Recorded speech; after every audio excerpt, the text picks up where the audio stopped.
से मामलात में क्लैरिटी की बहुत ज़रूरत होती है और वो पहले चंक में जो हमने एक ग्लोबल इशू डिस्कस किया उसमें बहुत से सवालों के जवाब हमें मिल गए। लेकिन पाकिस्तान की इकोनॉमी एक और बड़ा मसला है जिस पर आपका एनालिसिस दरकार होगा। ऐसे में जब पाकिस्तान की इकोनॉमी के बारे में कहा जा रहा है कि कुछ अच्छा परफॉर्म करना शुरू हुई है, सख्त फैसले लिए, आवाम के ऊपर ही बोझ आया, but at the same time जो IMF है वो इस साल 2024 के लिए पाकिस्तान को उन ममालिक के साथ शामिल कर रहा है जहां खाना जंगी और बहुत से और तनाज़ात हैं। आप देखें, आप उसमें इराक है, सोमालिया है, सूडान है, शाम है और यमन है, उनके साथ पाकिस्तान को रखा जा रहा है। अब हम पाकिस्तान की मईशत की बहाली की कोशिशें देखते हैं तो वो एक तरफ हैं और IMF के ये खदशात एक तरफ हैं। हम किस पे यकीन करें? अच्छा किया ये बात की, क्योंकि एक अखबार में इसको बढ़ा चढ़ा के इस इशू को हाईलाइट किया, मगर ये इतना बढ़ा चढ़ाने की ज़रूरत नहीं थी इसकी। मैं बताता हूँ क्यों। ये एक रिपोर्ट शाया हुई है जिसमें IMF तारीफ़ कर रही है पाकिस्तान की कि पाकिस्तान ने जो रिफॉर्म्स किए हैं और जो इनिशिएट किए हैं वो सही रास्ते पे चल रहे हैं और इंशाल्लाह ये आगे जाके बेहतरी आएगी। अच्छा, तो यहाँ तो तारीफ़ हो गई, मगर एक फुट नोट में, मेन रिपोर्ट में नहीं, फुट नोट होता है कि कोई एक छोटी सी चीज़ होती है जो रह जाती है, वो कहते हैं कि हम नीचे लाइन ड्रॉ करके ना तो एस्टेरिस्क लगा के यहाँ फुट नोट में भी एक और कोई पॉइंट रेज कर देते हैं। उसकी कोई अहमियत इतनी नहीं होती क्योंकि वो फुट नोट होता है। वो मेन पॉइंट्स जो हैं वो मेन रिपोर्ट में होते हैं। मेन रिपोर्ट बड़ी पाकिस्तान के हक़ में है।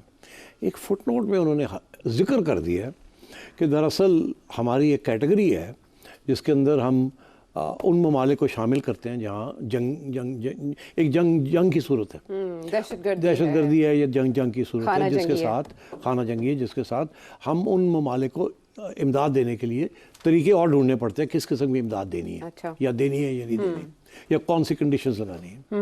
तो उनका ये कहना है कि ये जिन ममालिक का आपने नाम लिया है जिसमें Somalia, Sudan, Syria, Yemen, Iraq, जहाँ खाना जंगी है, यहाँ जंग चल रही है किसी किस्म, वो कहते हैं कि जनवरी 1 से लेके 2024 जनवरी 1 से लेके मार्च 1 तक, ये 3 माह के अंदर अंदर अगर इन किसी मुल्क के अंदर 25 से ज़्यादा हलाकतें हो जाएं और जंग टेररिस्ट या वॉर की वजह से, तो उनको हम कहते हैं वॉर टॉर्न इकोनॉमीज। उनका एक कॉन्सेप्ट है कि ये वो मईशत है जहाँ जंग जारी है। तो क्योंकि पाकिस्तान के अंदर हाल ही में बहुत दहशतगर्दी हुई है, आपको पता है, जिसमें 5 चाइनीज़ इंजीनियर वो भी मारे गए हैं। तो इसलिए पाकिस्तान का उनको जो है ना, पाकिस्तान का टेंशन भी आ गया है कि यहाँ तो 25 से ज़्यादा मारे गए हैं, हमारे यहाँ तो 3-4-5 सोल्जर्स सिविलियन हर रोज़ मारे जा रहे हैं। कोई बलूचिस्तान में मारा जा रहा है, कोई अप नॉर्थ मारा जा रहा है, जिसके अंदर TTP और बाकी टेररिस्ट ग्रुप जो अफगानिस्तान में बेस्ड हैं, वो इस्लामिक स्टेट खुरासान और TTP, ये हमले कर रहे हैं हमारे ऊपर, और बलोच इंसर्जेंट्स हमले कर रहे हैं। तो वो कहते हैं कि इस कंडीशन की वजह से पाकिस्तान को भी कंक्लूड कर लिया जाए इस कैटेगरी के अंदर ऑफ वॉर टॉर्न कंट्रीज़, वो ममालिक जहाँ जंग हो रही है। अच्छा, अब ये मसला है, ये तो मेरे हिसाब से ये फुटनोट में भी नहीं आना चाहिए था। अच्छा। क्यों? इसलिए कि यही हुआ, इतनी प्रोमिनेंस मिल गई कि आपके एक अखबार ने हेडलाइन लगा दी और आपने मुझे ये सवाल पूछ लिया, परेशान हो गई आप कि ये क्या हो रहा है। हालांकि ये बिल्कुल IMF ने ज्यादती की है। अच्छा। उसकी वजह, एक तरफ IMF पैसे दे रहा है आपको मईशत के लिए और कॉन्फिडेंस रिस्टोर करने के लिए, ठीक, जिसके बेसिस के ऊपर आपको सऊदी अरेबिया और UAE वगैरह भी पैसे दे रहे हैं।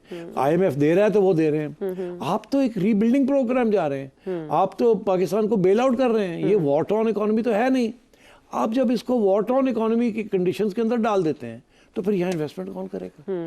तो ये मैं समझता हूँ बहुत बड़ी हमाकत की है IMF ने। ये किसी बेवकूफ़ यंगस्टर ने उस फुट नोट के अंदर लिख दिया है अपने नंबर लगाने के लिए, और जो सारा IMF का प्रोग्राम है और पाकिस्तान को सपोर्ट करना, उसके ऊपर पानी फेर दिया है। अच्छा। फुट नोट में भी ये नहीं आना चाहिए था, पहली बात। दूसरी बात ये है कि अब जबकि ये आ गया है, पहली बात तो ये है कि हमारे जो नेगोशिएटर्स हैं, कम से कम उनकी इतनी एक आध तो चिड़िया IMF में होनी चाहिए थी ना, कि पता लगता कि इस रिपोर्ट के अंदर ऐसी चीज़ भी लिखी जाने जा रही है।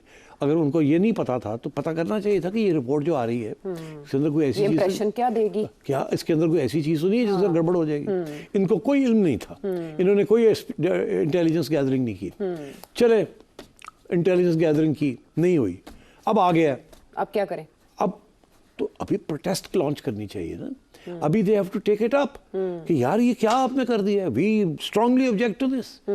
This is counter to the IMF programme जो आपने इनिशिएट किया। इससे तो ऐसा लगता है जैसे पाकिस्तान तहरीक इंसाफ जो कह रही है कि स्टेबलाइजेशन है ही नहीं, तो इन्वेस्टमेंट कैसे तो आएगी? ये तो इसीलिए तो अब तहरीक जो है उसको उठाएगी इस बात को कि जी देखिए, एक तरफ वो आपको पैसे दे रहे हैं, दूसरे को कह रहे हैं तो आप तो पैसे के काबिल ही नहीं है कि आप पैसा इस्तेमाल कर सके। इन्वेस्टमेंट यहाँ कैसे आएगी? अगर ऐसी बातें शुरू हो गई तो इन्वेस्टमेंट यहाँ से कहाँ से आएगी?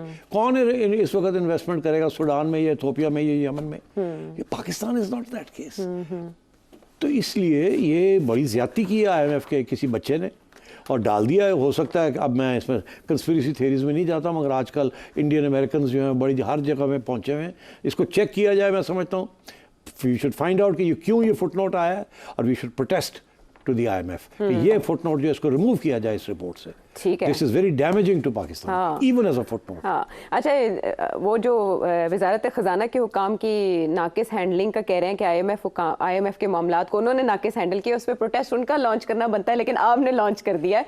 वाकई ये अच्छा कहते हैं किसी चीज़ की हैयत और उसकी असल हालत से ज़्यादा इंप्रेशन मैटर करता है। देखिए ना, इंप्रेशन बहुत गलत गया, बिल्कुल आपने इसकी निशानदेही कर दी कि ये फुट नोट में आया है और इस पर पाकिस्तानी हुकाम का एहतजाज बनता है, क्योंकि एक तरफ वो कोशिशें कर रहे हैं सरतोड़, विजिट कर रहे हैं अमेरिका के हमारे वजीर खजाना, और यहाँ पर ये रिपोर्ट ये कह रही है कि वो जो जिनके हालात अंदरूनी सतह पर इतने खराब हैं उन ममालिक के साथ पाकिस्तान को रखा जा रहा है। जब बात अंदरूनी मामलात की हो रही है तो जरा हम इंटीरियर मिनिस्ट्री की तरफ ही आ जाते हैं। मतलब जरूरी है इंटीरियर मिनिस्ट्री की तरफ जाना?